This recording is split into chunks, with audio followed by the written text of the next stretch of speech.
Okay, so today we're going to talk about creating selections and masks in Photoshop. And first I'm going to start off by going over some of the selection tools in the tool palette. And to start off with, on the top left here we have the marquee tool. And if you click and hold on the marquee tool, you'll see there are several options. We have rectangular marquee, elliptical marquee. We have the single row marquee, single column marquee. These allow you to make a selection. Right now I have the rectangle marquee, and you just click and just drag across the image and you make a selection. Selection, you can tell a selection because it has this thing called marching ants. I didn't label it that, that's what they call it. And it looks like ants marching around the marquee here, and that's a selection in Photoshop. When you have a selection, actually when you're creating a selection, there are a couple different ways you can create it, at least with the marquee tool here. If you look under style, we have by default set to normal. If you know a specific aspect ratio of how you want your selection to be, you can choose an aspect ratio. Like 1:1 would be a square. So no matter how you move your cursor here, it'll always be a square. Deselect that, Control D to deselect.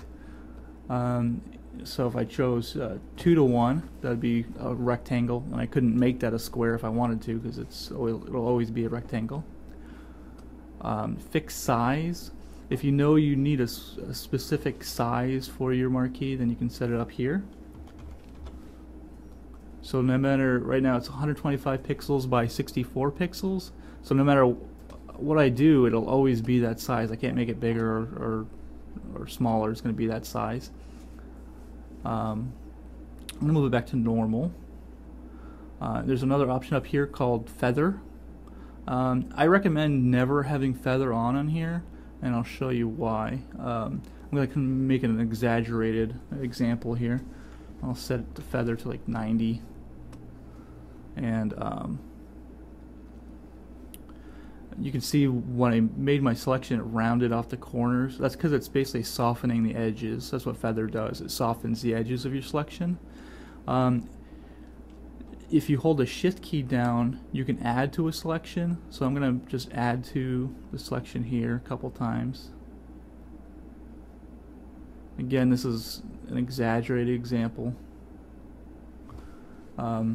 Now if I save the selection, if you go into the select menu and hit save selection, you can choose what document you want to save it. We'll save in this document. We'll make a new channel.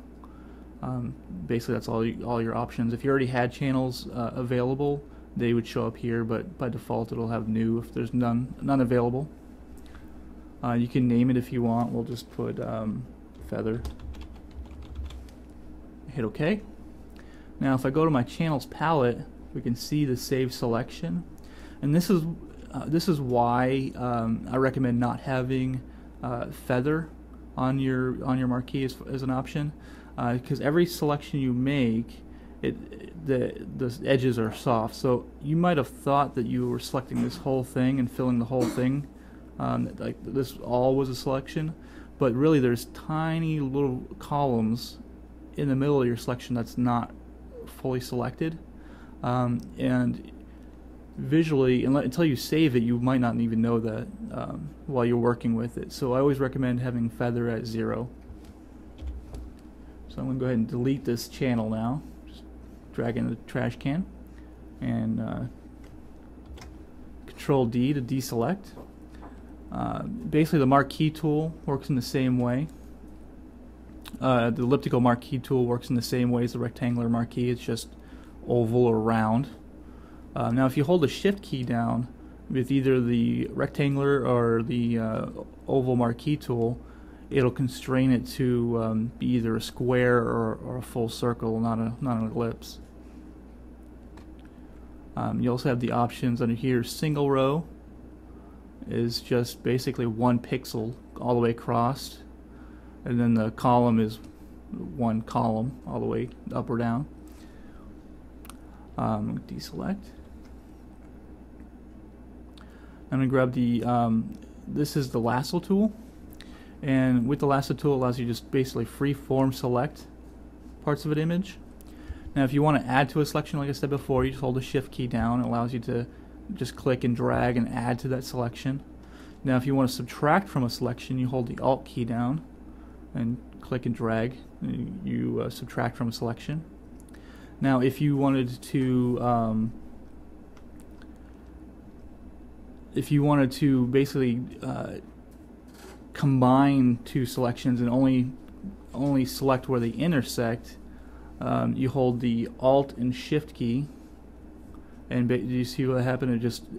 It only kept the intersection of what I had there, and I'll do it again just to show you. So I have my initial selection, hold the alt and shift key.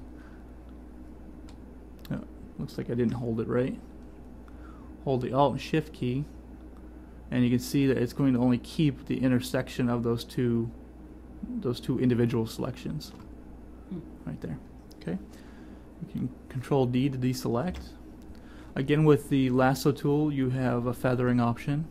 You also have an anti-aliasing option. The anti-aliasing option basically, if we uncheck that, I can show you a little better.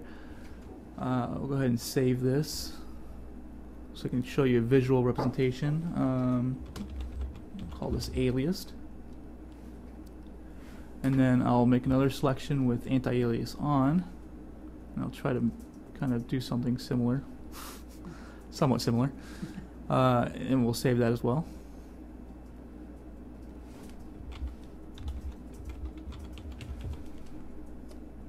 Okay. Now I'll go back to the channels here, and I'm going to deselect so we can actually see it. We'll zoom in on it 100%. Now the difference is a bit subtle, but if you look at the angles here around the edges, usually in like curved or angled areas, you'll see what's called stair stepping or jaggy edges. This is the aliased one. What anti-alias does is basically it makes up the difference between those edges, so it basically fills it in. So I'm going to switch to that now, and you can see how all the edges are nice and smooth. So the aliasing just basically fills in those jagged edges. So most times you want anti-alias turned on. I don't think I've come across a time when I didn't want it turned on, but that's anti-aliasing.